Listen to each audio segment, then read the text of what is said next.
Um, so it leads actually into something else that a guy with a lot of perspective and a working actor of tremendous ilk, Michael Caine, he said something in his book which I love. He is talking about doing accents, and he said when you're doing accents, and I'll come to you in a second, but said when you're doing accents, it actually is very difficult because it takes away, and it takes your concentration, and it takes you away from the scene. Now, you had a chance to do a lot of accents in different films. You've done South African accent when you were on Lifetime in the Oscar Pistorius story, the Blade Run killer, I believe, Blade Runner killer, or something to that effect. Sure. You've done a Russian accent, you've done other accents. Have you found that when you're doing an accent, it's more difficult for you to act, or you found that an accent is a part of the character and it's easier for you and it doesn't take it away at all? Has to do with approach, I think. I think what I found the approach that works for me is I initially bifurcate the accent work with the script analysis and the other work I have to do, in that I'll start using the accent in my everyday life. Yeah. I'll actively use it while I'm doing the scene, because I think there is a temptation, especially me who, like, I love acting. I really just love the process of acting, and sometimes that can lead to a preciousness and an enjoyment of your own work sometimes that isn't helpful. So I know, like, there's a temptation if you dig into the script right away with the accent. Like, I'll wind up enjoying myself. The accent will wind up leading the choices, right? Because I'll wind up enjoying myself doing the accent in the given circumstances of the story, which isn't helpful. So what I will usually do is I will use the accent in my everyday life as much as I can, so that it becomes facile, and I don't have to work at it. It's not something I have to put on. It's something more, that I have a greater facility with. And then we'll start, doing all the rehearsals and all the script analysis and all that work on the script without the accent. And then at some point I'll merge the two. But yeah, I did that for the Lifetime movie. It's actually what I did for to get into the actor studio.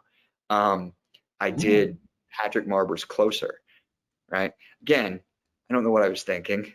I knew I just liked again, I probably knew it like maybe 15 plays total at the time. And I remember a friend who I respected, I think it was Matthew Pavich, gave me a copy of Closer, and I was like, again, as a young man, 20, 21, this resonated with me. And so I knew it was British. And so I walked around for like a month with like my British accent while I rehearsed the play, and then went in and did the scene, and dropped it. I think I spoke to Lipton that day in my British accent, and then dropped it the second I walked out. Yeah. So I find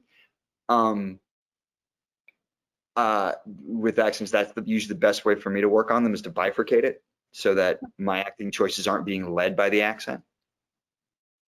Interesting. Thank you. I appreciate that. I've done accents in films, and because I don't do what you were doing, and because I have to kind of drop into it and then come kind of pop out, there was a part of my brain in the scenes that was constantly monitoring. Am I pronouncing it correctly? Am I in the right thing?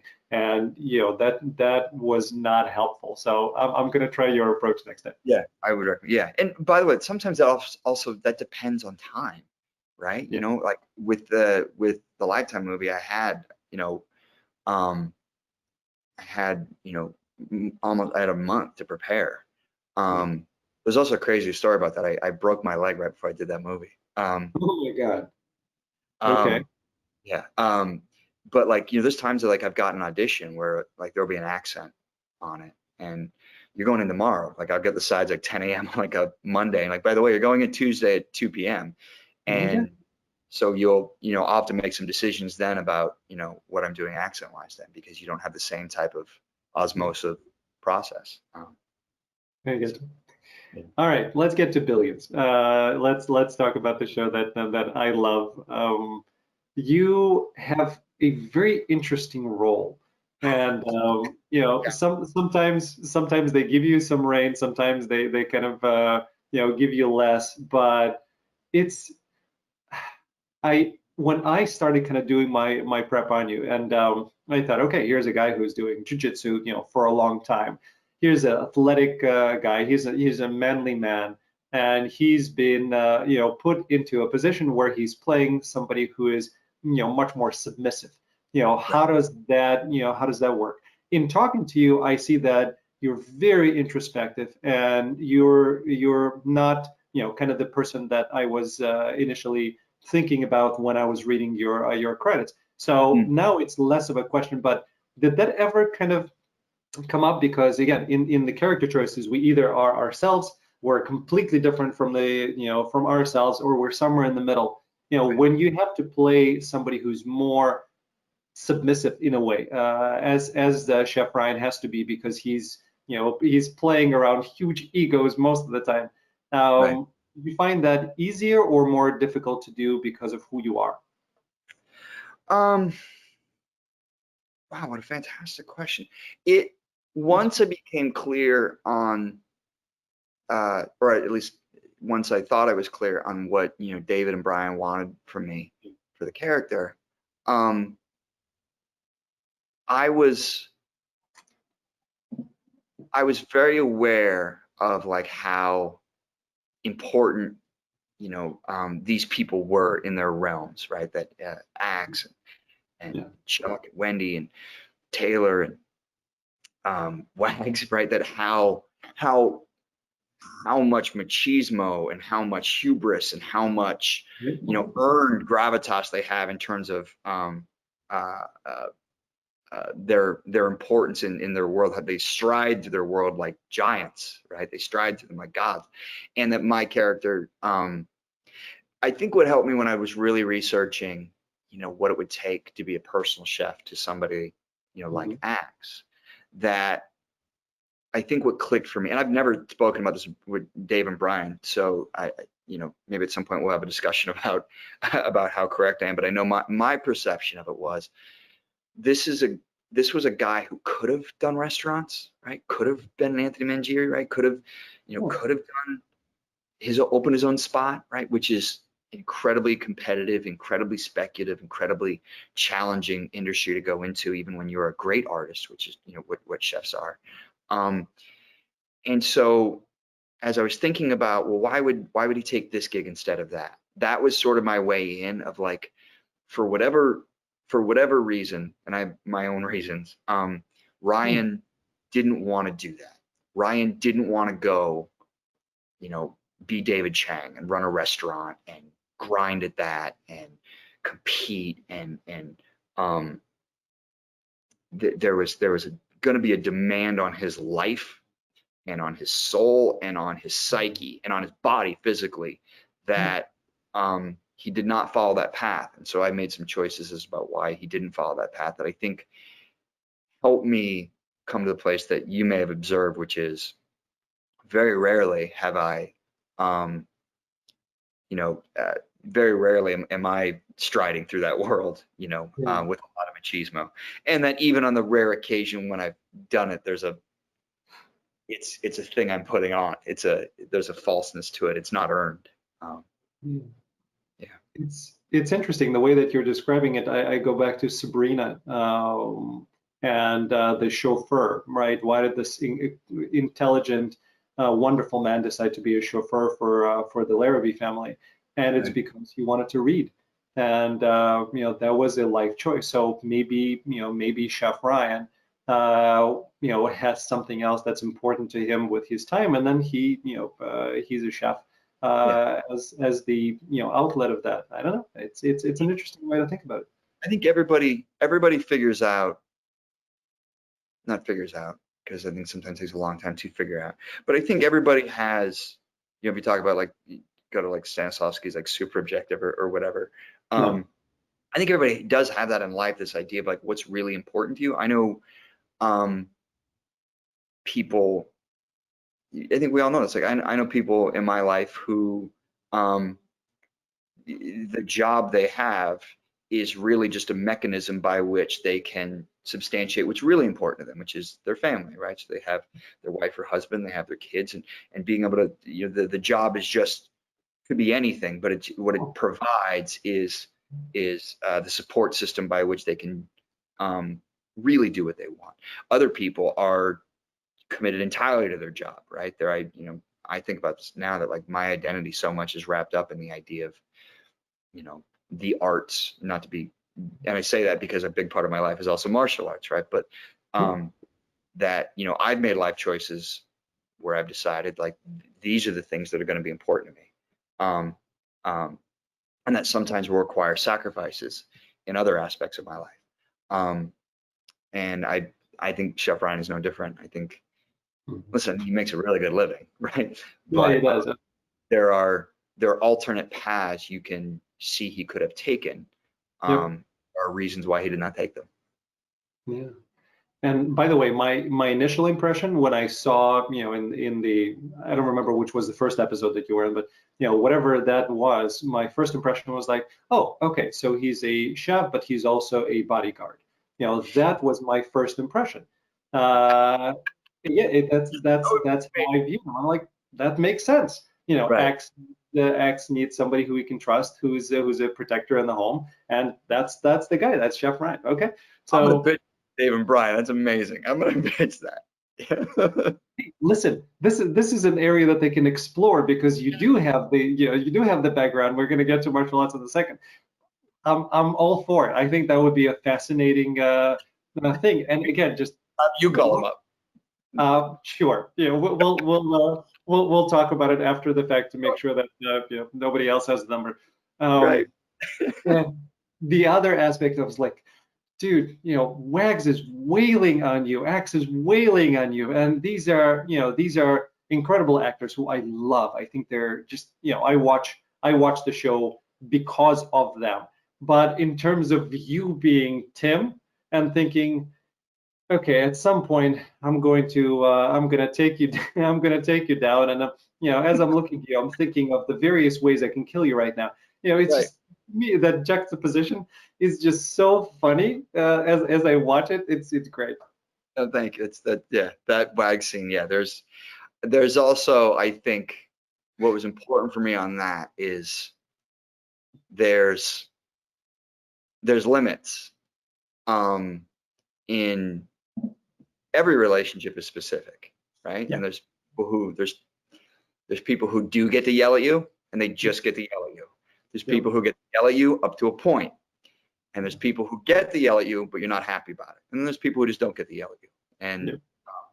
yeah, that shooting that scene, by the way, I cannot agree with you more. By the way, if you think those actors are wonderful to watch, it's the best set. The people are, everybody on that set, the crew, the cast, are just exemplary people. In addition to being, and you know, that starts with Dave and Brian, who I just have the, you know, Yeah. Dave and Brian are the best. And I when I think about, you know, being on set for that show, what I'm always very interested in is they've done this wonderful thing where everybody on the show is both an exemplary person, so really class person, but then also really great at their jobs. And so there's clearly some link at that, but I sometimes, you know, as an intellectual exercise, I wonder which came first, right? Was it them being an exemplary person, which allowed them to become exemplary at their jobs, or does I think about it sometimes, even just when I watch the crew do stuff, right? Damien is the best. Maggie is the best. Cossie's the best. They're all so wonderful as people, and have been so supportive and generous and kind to me, which I'm grateful for. Because obviously, as you said, like they're carrying the show. I'm not carrying the show. So the fact that I just get to be in scenes with them, and still how gracious they are and supportive, and it's the best set. But sometimes I'll watch like the crew, right? And obviously, like in any set, especially a set like ours, right, there's going to be problem solving that needs to be done. How do we get a thing done? And I've been struck so many times when like one department will come over to the other department and be like, hey, listen, can we not do that because I've got to do this thing? and I don't know what they're talking about. I don't, Yeah. I don't know sound and lighting and transpo, and I'm aware of the departments, but I don't really know how they work. But I'll watch a conversation between them, and it's so easy where they're like, well, yeah, but I need to do this thing. So can you do this? And they're like, oh yeah, well, if you want to do that, then I'll just do the other thing I was going to do. Mhm. And it made me realize, like, oh, one of the reasons, like, that there's never any, from what I've experienced, there's never any tension in the set, and everyone is lovely to each other. Partly everybody seems like lovely people, but also everybody's so good at their job. I think sometimes some tension arrives on set when, like, there's a limitation to how you can do your job, and you get frustrated because, well, I can only do it this way, or I need this thing to happen. And again, there's so many departments that need to work in sync, and sometimes there's a collision of needs. And what I'm just so blown away by on the set is how everybody seems so facile and skilled at their job, that part of the reason there's everybody's so lovely is because I think they're just lovely people, but also they're so good at their jobs. Like, there's no reason for there to be tension. Yeah. Is that, if that makes any sense? But I'm very struck by that, by how skilled they are at navigating um, uh, the procedure of what they need to get done, and how expertly they do that, both on a craft level and on a personal level. Yeah. It's again, I'm blown away every time I watch it. I stop and I kind of rewatch certain scenes, because to me it's acting school. Now, aside from the show just being incredible for the show perspective, it's an acting school. There are just it's amazing what you can glean just from watching them work. Yeah. I'm blown away by it. For me, that's, I'm glad that I get to sit here and talk with you. I'm glad that, like, people, sometimes recognize me from the show. It's kind of goofy. People are like, hey, you're Chef Brian. I always feel a little goofy about that, but I'm thankful for that. I'm glad that I get to work as an actor on a show that's important. But for me, the thing for which I'm most grateful, and I have a, list of things for which I could be grateful for being a part of that show, but that's the number one thing, is that I get to sit with masters of their craft. And there's so many times I get to just witness how they handle things, how they navigate issues on set, how they approach a scene. And every once in a while, if I can, like, I'll watch them live, and then I'll go back behind set to see what it looks like on camera, and to figure out what, I'm trying to soak up as much as I can in terms of skill and craft and demeanor and everything I can. And because how could you not when you're on a set like that, when you get to watch Maggie and Asia and Costi and Damien do their thing? It's like, I'm Giamatti, right? I'm trying to soak up everything I can, because for me, it is exactly what you said. It feels, in a lot of ways, that's one of my acting schools. Yeah. Again, I would love to make a living as an actor, but I would gladly pay to be on Billions just to be there. It's Get paid your work. Get paid. Make sure you get paid. Get paid your work. it's it's the acting equivalence of going to an immersion program where if I get to play baseball with the Cubs, or just even to be in the clubhouse and witness it. It's that thing of, I'm here, I don't care about anything else, I don't need to be fed, I just want to soak it all in. That's Billions for me. So I'm glad it's the same on the inside as well. Yeah.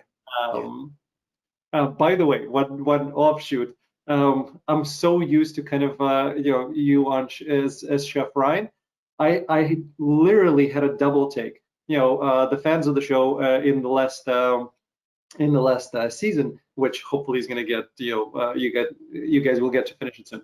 But the new character, his name escapes me at the moment, but the new character who plays the painter that is a friend of Maggie now. He and you have a lot in common, where when he showed up, I'm like, wait, no, that's not Chef Ryan. So it was like, there was a moment where I'm like, wait a second, did something change? Because again, there's the season gets done, you have to wait a long time before the new season comes on. So I started watching, and I'm like, What? Okay, all right, I'm back now. But I mean, Frank Grillo is yeah, an amazing actor. yeah, He's also martial arts. We talked a bit about jiu-jitsu on set and stuff.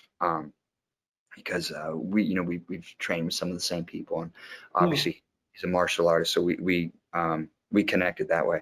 But like he's also a ridiculously like attractive man. So like for you to even say that like there would be any resemblance is uh, uh, wild praise. I'll take it, but wow, that's kind of you to say. Yeah, he's I think he's been a really interesting addition to the show. Not only who his character is and how that's a challenge to sort of the relationships on the show as they pre-existed, but he's also very interesting to watch and to act with in terms of the differences between and it's not even styles of acting. It's just and a lot of what I'm going to say is in show. It's not going to be very articulate, but it's not even just about watching actors who are trained differently, but also maybe what medium they've worked the most in. It's just really interesting watching somebody like him who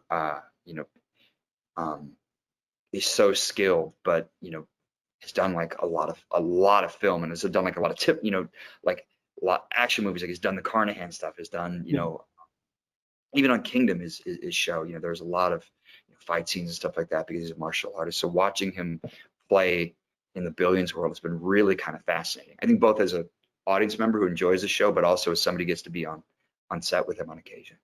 Yeah. That's really cool.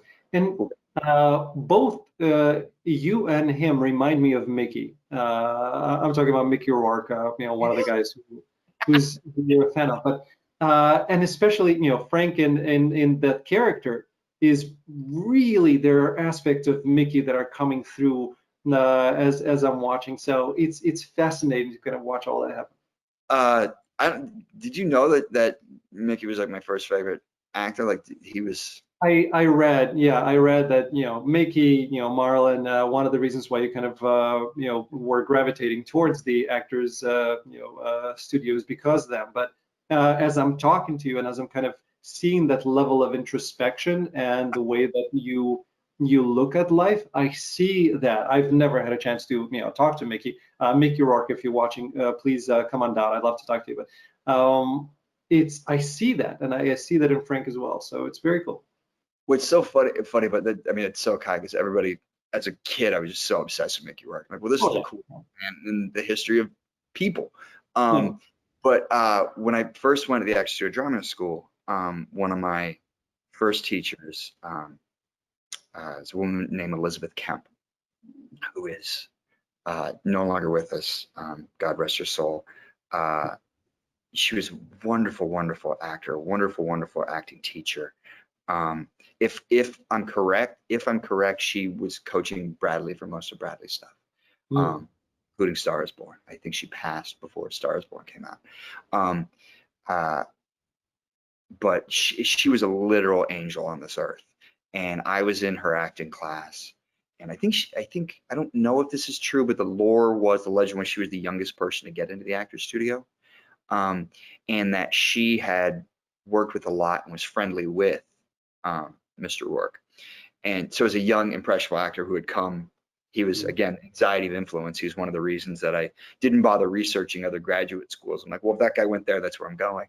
Like the second I found out that they were contemporaries who were friendly and I think worked on scenes together, and stuff like that. Like I bothered her for about a month of like just what was it like? How was it like working with him? How was it like rehearsing with him? Until I think she finally gracefully, because she's again a graceful person, had to listen. Maybe worry more about your own work than what this acknowledgedly a great artist did with me 20 years before, 30 years before. That's kind of good to say. I'm going to hold on to that clip forever. I don't rarely get comparison. I don't often get that comparison. I honestly, that's what came across. So I don't ever lie. I don't flatter people. I say what I think. So that's honestly what I was thinking. Well, if it's valuable to anybody listening, I think one of the other reasons that I was so taken with him is, you know, was I just thought you know, he's been very open, I think, sometimes talking about how he had career struggles, which, by the way, is very funny because like when he talks about some of his career struggles, I can't obviously speak intelligently about anything that was going on personally, but, and I understand like where he was, you know, when he was at sort of the height of his career, but even when he talked about how I've read interviews where he's talked about like when he's at the career low point, you're still working pretty consistently. And I was like, well, you know, most actors will take that. Like I get that, like it may have been a, you know, an altitude change for you in terms of career trajectory, but you're still doing really well. But he's been pretty open about how like some of the projects he did, he wasn't very proud of. But I think one of the reasons I was so taken with him was I watched a lot of those projects. I'm a completist. So like, you tell me about a band, I'll listen to everything they got. You tell me about a writer, I'll go read everything they do. So I watched every Mickey Rourke movie, and there were these movies I knew that were not great, but I'm like, he's still doing a great job. He's still doing his work. He's still grounded in circumstances, and he's listening, and he's doing all this wonderful stuff. And for me, that became, over time, as I learned more about the craft, that actually became a thing I held on to, which is, I think we'd all like to do great work. Again, I get to be on Billions, right? I get to show up on this amazing set, this amazing show. But I think what most actors should come to grips with is we're probably also going to do a lot of stuff that's not going to be great, right? And if our only value as actors is that when we get great material, we can be great, our value is kind of limited, right? And that we're going to have to do a lot of stuff that, for whatever reason, you know, maybe sometimes it's the writing, maybe sometimes it's the direction, maybe sometimes it's just the budget, right? There's going to be a lot of limitations on us. You know, sometimes it'll be our own fault, like where we are in our own craft. If the only way we can be great is when we're put in an environment that where it's easy to be great, our own value is going to be limited. I talk about that a lot, like when I'm in class and people will complain sometimes about the quality material we get, right? Why are we doing this? Why are we doing that? You know, and you know, you'll hear people say like, I don't pay to like come to class and do this crappy scene. And I'm like, well, you actually kind of do, because, you know, yeah, listen, we would all love to do Aaron Sorkin and Issa Rae and Shonda Rhimes and Shakespeare, and you know, we would all love to do that. But the chances are, at some point in your career, you're going to have to handle some material that will not be of that quality. And I think that's where you can really demonstrate your value, is by lifting up and enhancing material that maybe, you know, it isn't of the highest quality. That's what I saw with him that I thought was really admirable. I try to hold on to that. Yeah, he's great. You know, I grew up obviously watching him and loving his movies. So absolutely. One other thing, and again, it just as you were talking, it came into my head. You know, I said you reminded me of Mr. Rourke, but your voice, as we're doing this interview, and I'm listening to you speak, I'm like, I know this voice, I know this voice. And I have one of my talents is recognizing when somebody looks like somebody and when somebody sounds like somebody. I know who you sound like. I wonder if you've ever heard this. Let me know. Your voice is almost identical to George Clooney. I have this is so I've gotten that. I can't speak for that. If there's, again, who wouldn't want to be George Clooney? Who wouldn't want to sound like George Clooney? Who wouldn't want to be, you know? That's a very kind thing to say. I have no control over that. That's certainly not a skill or a talent that I in any way engendered, or is engendered the right word? I'm not sure. That's very kind of you to say. Any compliment to that man is exactly that, a compliment. I've gotten it once or twice, but I feel like I'm sort of like his. If I were ever to be in a movie with George Clooney, I feel like I would be like his, like blue collar, like less successful, struggling, like baby brother, right? That he would constantly be looking at with pity and being like, get it together, man, right? So I think George Clooney is aspirational for me at best, Yeah. but it's nice of you to say. It's listen, people can close their eyes and rewind and listen to the voice. You'll hear it. And what you mentioned in terms of playing George's brother, I'm not sure I agree with your assessment on it, but that would be a really fun role to play. I mean, yeah, who wouldn't want to act with him? Yeah. All right, let's get into martial arts, and then we're gonna wrap things up because I've taken way too much of your time as is. So judo, Brazilian jiu-jitsu, kind of that's where you spent most of your time. How long have you been doing it? I know you're a black belt in BJJ. Right. Judo I did since a little kid. Then I took long breaks because of you get involved in this sport and then you get distracted by this. So judo was my beginning. I don't know how much I rely on it anymore. I feel like when I train with top judo players now at this point, I get a little lost just the way that the game has evolved. Jiu-jitsu I've been doing for 12 years. I got into it in New York, and I got into it the way most people get into it, which is I was at the gym, and a buddy of mine was an MMA fighter who was training at Renzo Gracie's, and I think he was a blue belt. And he's like, "Do you want to wrestle one day?" And again, in an MMA, like in any sort of fight context, he would have destroyed me. But I'd always felt very competent grappling. Again, I was a little kid who had got bullied a little bit, but was able to sort of end that by hip tossing people. And so I'd felt somewhat competent grappling. And so we was like, yeah, sure. So we went where like there were some mats and we wrestled. He must have choked me out like literally like 9 times in like 2-3 minutes. Like just anything I did, he wound up on my back with his arm around my neck. And I think I feel grateful for this because I feel when something like that happens, and I've witnessed both in addition to experiencing it, you're left with a very binary choice. I find from most people is most people of a certain ego and insecurity will find a way to erase that from their memory banks, from their consciousness. It doesn't really matter, it doesn't count. That's not real fighting, and they sort of just sort of dismiss that from their memory. Or you do what I did, which is you go, well, that was magic. I want to learn how to do that because that should have been impossible. And so I got involved. I started going. I was very lucky too, because I was training at 2 places. I wound up signing up for class at Shaolin's at Vito Ribero's in New York.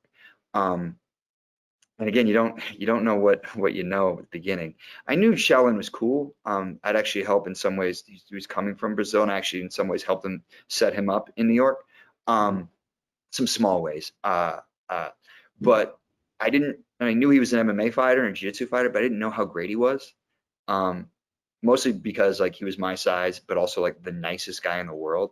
And it was only once that I started training him and looking him up, I was like, oh wow, this guy arguably like was the greatest lightweight fighter in the world before BJ Penn. And I was also lucky in that I was doing privates at Renzo's with a man by the name of John Danaher. And I'm lucky the way that happened, in that a friend of mine was doing privates with John and just knew I had started and texted me and was like, hey, I think this guy's amazing, which he is. Anybody who knows anything about jiu-jitsu or MMA knows, the shadow of John Danaher, his legacy in the sport, and how he's really changed fighting.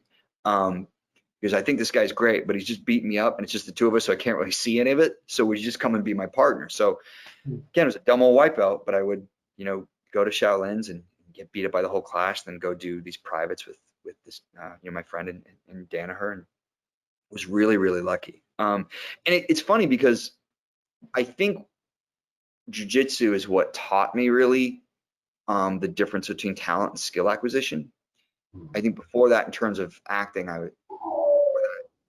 was very obsessed with the idea of whether I was talented or not, because it felt like a very, looking back on, obviously it's a very static mindset, and isn't helpful, right? This idea of like, well, if you have talent, you're going to be okay, and if you don't have talent, you're gonna have some problems, right? Because there's little you can do to course correct that, right? But I was very obsessed with that idea of whether I was talented or not. So anytime a scene went well or an audition went well, I felt like I was talented and I was going to be okay. And anytime a scene went poorly or audition went poorly, I felt like I was untalented and I should quit the business and was not a person of worth. And jiu-jitsu was the thing that taught me that, like, oh, this is a skill at which I could get better at. And at some point, if you accumulate enough skills through persistence and mindful preparation and diligence,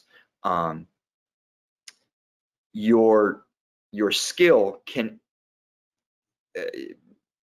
will appear as talent anyway, right? So whether you got there through diligence and practice, or whether you got there through natural ability, somewhere along that arc, that career timeline, those become imperceptibly intertwined. This appears the same thing. So I became very grateful for jiu-jitsu. I first stayed with jiu-jitsu because everybody gets beat up. Like, you just get beat up, right? Because you're not good at it. You're in a room with people who've been doing it for much longer. So initially I just kept coming back because I got beat up in my first class. So I'm like, well, I can't not come back. Then I'm the guy who like ran away after he got beat up. It was a very ego-driven thing. But at some point it became very addictive and helpful. I think not only the skill acquisition thing, but also I think the thing it helps me with is it's pretty much the only thing that I deal with all day that trades in objective reality. Yeah. In entertainment, right? There are some objective realities, but again, there's so much subjective involved, right? Whether a script may be it's nearly impossible for a script to be objectively good because it's going to appeal to someone's taste and not someone else's taste. Your scene can't be objectively good because someone's going to have a different interpretation of how you played it or wished somebody who looked differently than you was playing that scene. Right, or just didn't enjoy the material. There's so many variables that go in to what we do in entertainment that you have to resign yourself to the subjectivity to it. Jiu-jitsu is the only thing where I'm like, you choke me, right? It's even different than other sports. I think one of the reasons you see like debates in sports, whether it's basketball, is LeBron the best or is Michael Jordan the best, is for my money, by the way, it's Larry Bird, which is a very controversial opinion. In football, is Tom Brady the best or is Joe Montana the best? And I think even in those sports that have objective results, one of the reasons you see that debate is not only eras, but because they have teammates, right? And what I loved about jiu-jitsu is it's you and me, and we're going to work at this thing together. And at some point, there's going to be an objective result. You catch me in an armbar, I can't blame my teammates for that. I can't say, you just weren't interested in the material, right? You caught me in an armbar and that's it. So in a lot of ways, it's very helpful for me, not only from pursuit of skill acquisition and in terms of persistence and grit, and I think developing resilience, which have been helpful, but also just in terms of having a place to go where there's an objective reality to what's happening here. Yeah. And now, with the life imitating art or vice versa, because everything is intertwined, there was a season on Billions, which one character on the other side of your house was spending a lot of time doing Brazilian Jiu-Jitsu. Did you have anything to do with that by any chance? I had nothing to do with it. Okay. When I got one of the earlier scripts, I was surprised and excited. Again, because it just personally appeals to me, the fact that they got Danaher to do it. I thought it was very funny the way they dealt with it, right? Yeah. Because that's also, you know, specifically in jiu-jitsu, that's also a thing that requires a level of accommodation, right? Is this idea of the physical intimacy that and so I think the way they dealt with that in terms of Chuck, I think was really wonderful. I wish I could say I had something to do with it because it was such a delightful idea. But what I'll also say is that I'm not the only guy on that set who's really good in jiu-jitsu. I'm Oh, not the only guy, I'm not the only person on that set who's David Levine is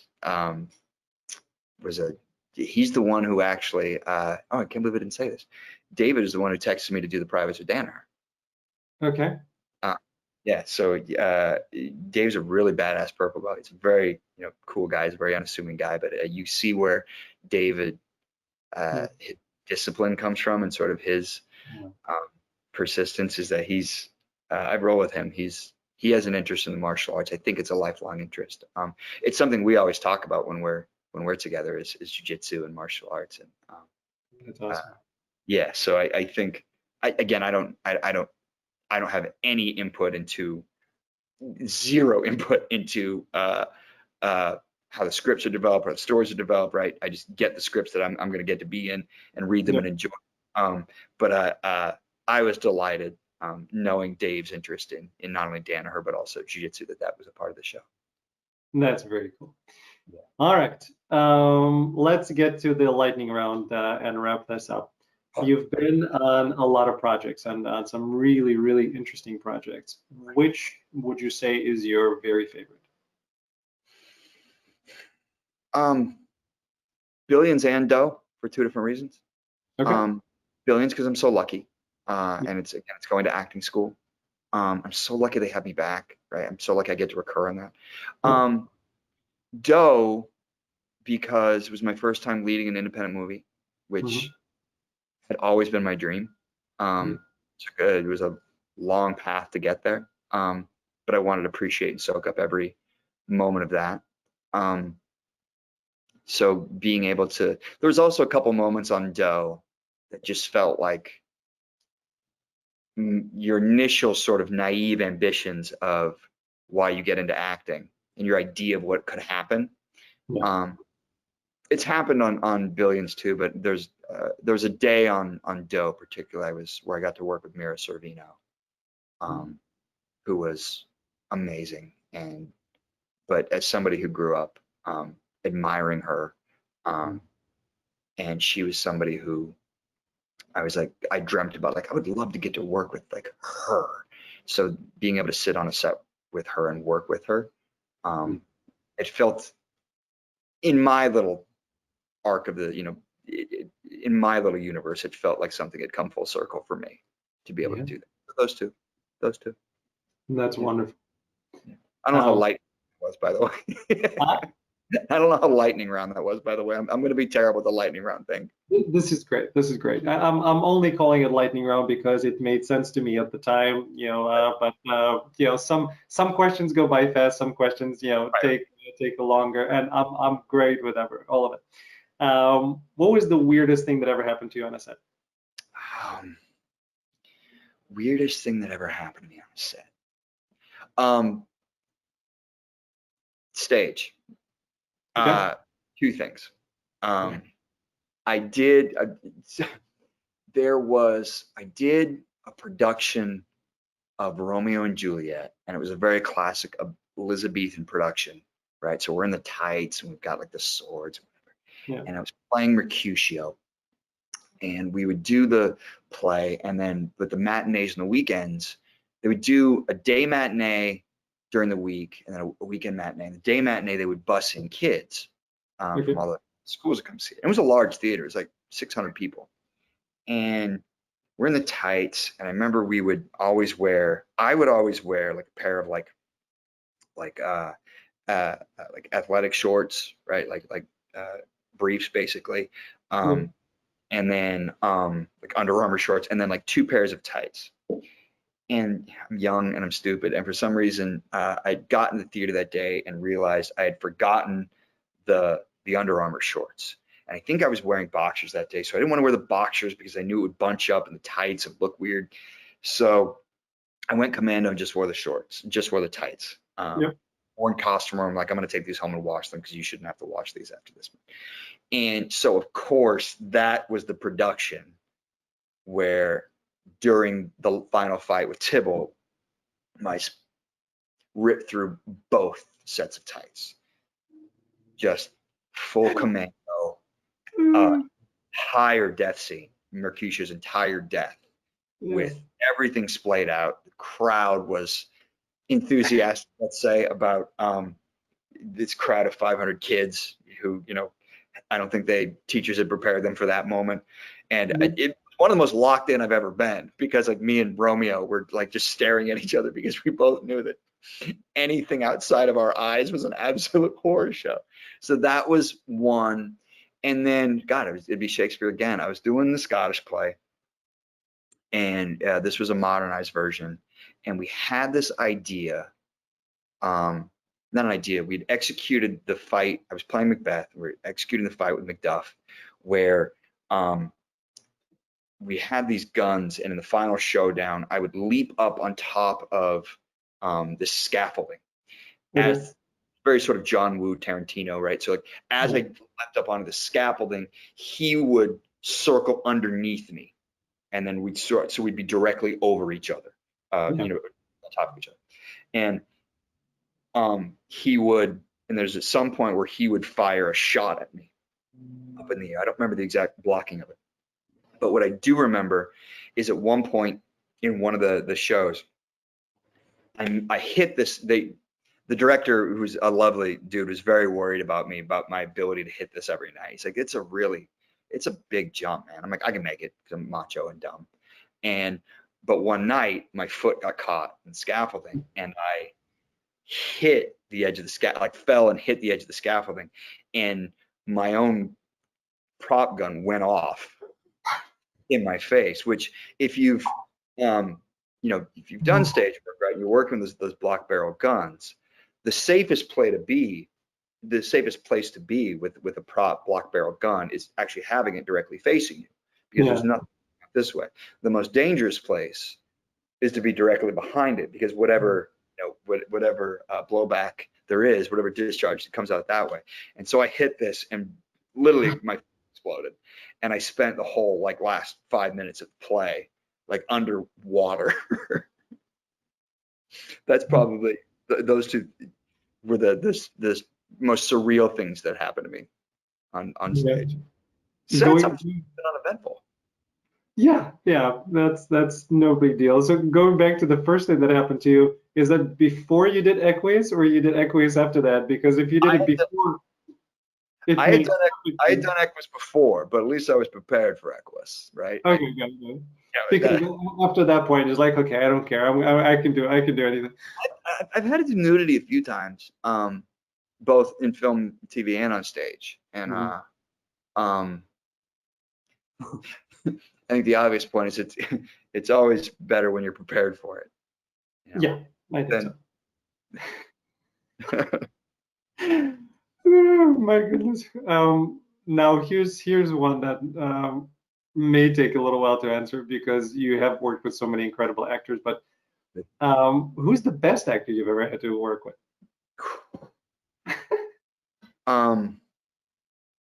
That,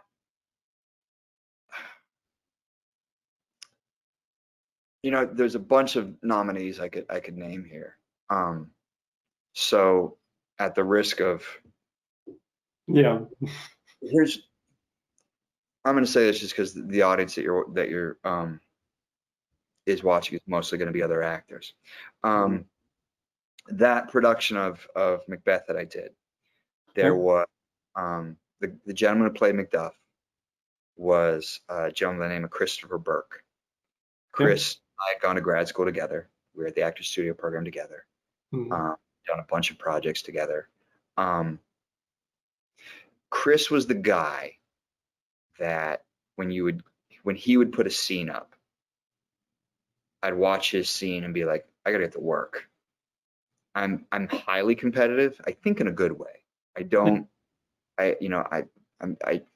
my best to be very encouraging of other actors. So I'm never attempting to sort of psychologically intimidate or devalue other actors. I think I try to be supportive in that way, but I am competitive in the sense that when I see really great acting, I want it to elevate my own work.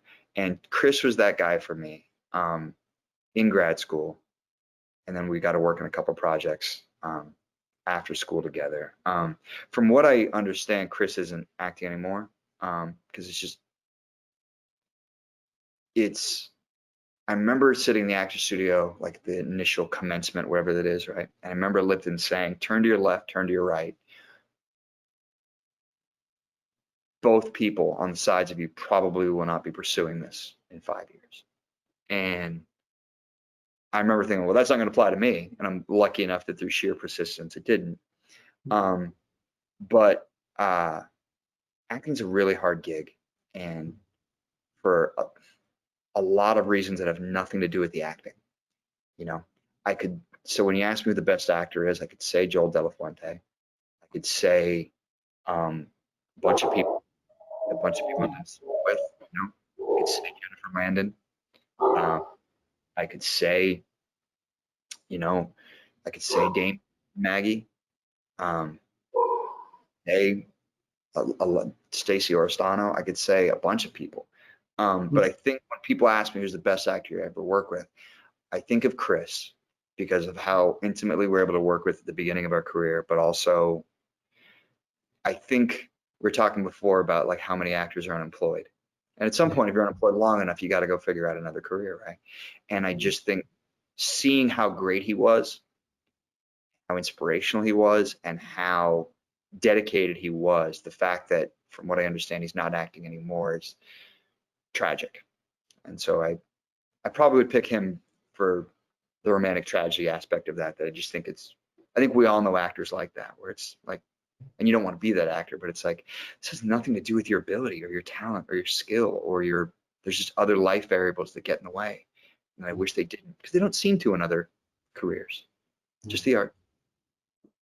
It's true. Thank you. Which series or film out there you wish you were cast in? Oh, I mean, all of them. Because who doesn't want a job?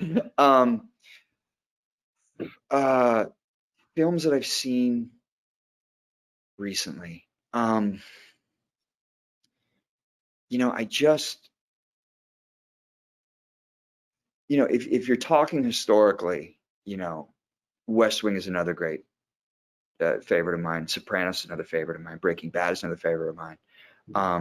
Kingdom, which Grillo did because, again, I love Jiu Jitsu and, the MMA world and sports combat. Films, there's so many. I remember watching A Star Is Born, again, having gone to school at Bradley, and I thought it was a great movie. I thought it was a great performance, but there was also, to watch him and be like, and he did it. This is in a world where so many, particularly films now, right? Where again, I love the Marvel movies. I cried 40 times at Endgame, and I've watched literally every Marvel movie. But in a world where a lot of features seem to be, we'll see what happens post-COVID, but a lot of features seem to be immersed in pre-existing intellectual property, and it has to be part of a concept that you can sell T-shirts for. And I remember watching Star Is Born at that time, feeling like not only was it a great performance, not only was he somebody that I had been again, we were never close. I think we were friendly, but we didn't traffic in the same circles. I thought he was a very good actor.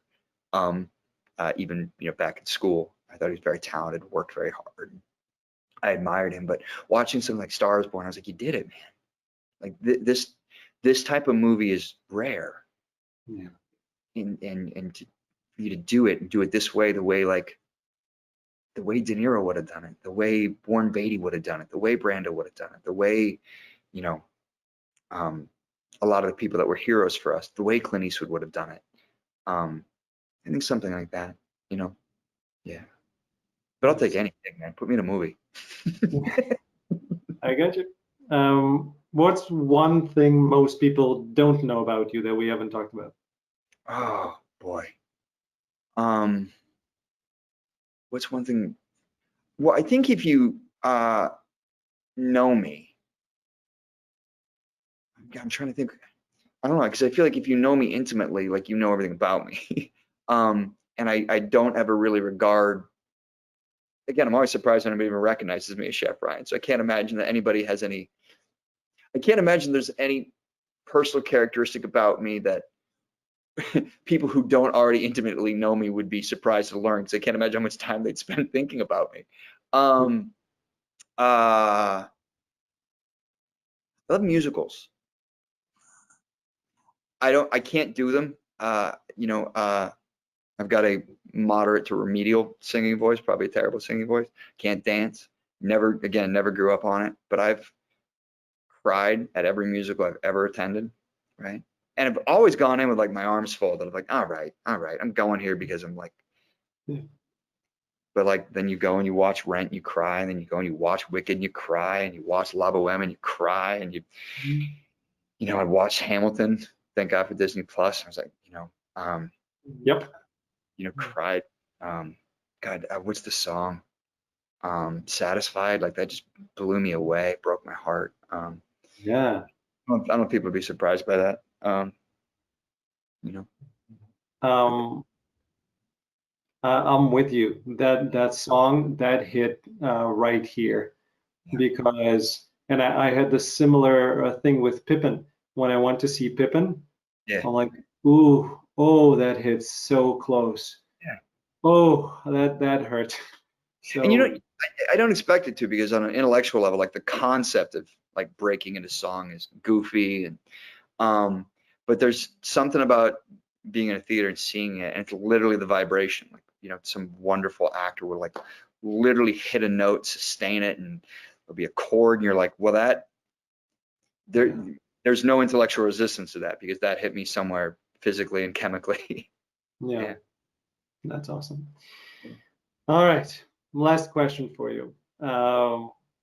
If you had a chance to give one piece of advice to a young Tim that's just starting out acting, what would that be?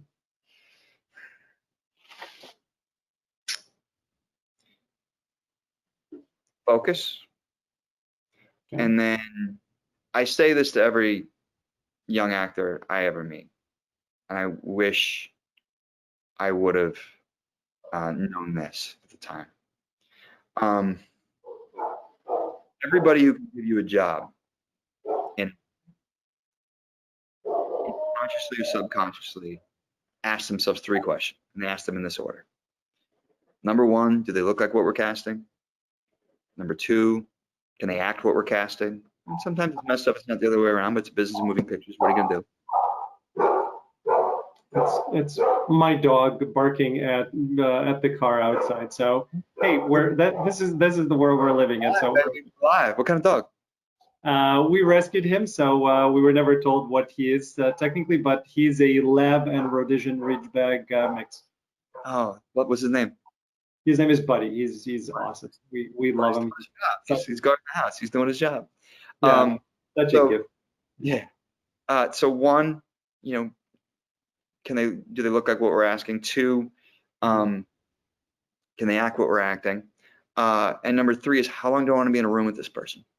Yeah. And I think that's the thing that I was so interested when I was young in projecting an idea of the type of actor I wanted to be. And I think I was incredibly difficult, and I was incredibly combative, and I was incredibly unhelpful to the other people around me in ways that are embarrassing for me to think about now. So if you worked with me or at any of those times, I apologize. Some of you have been able to apologize to directly already, but I have a lot of regrets about how I conducted myself, which probably is why I struggled at the beginning. But I think figure out how to be of value to people in the room, right?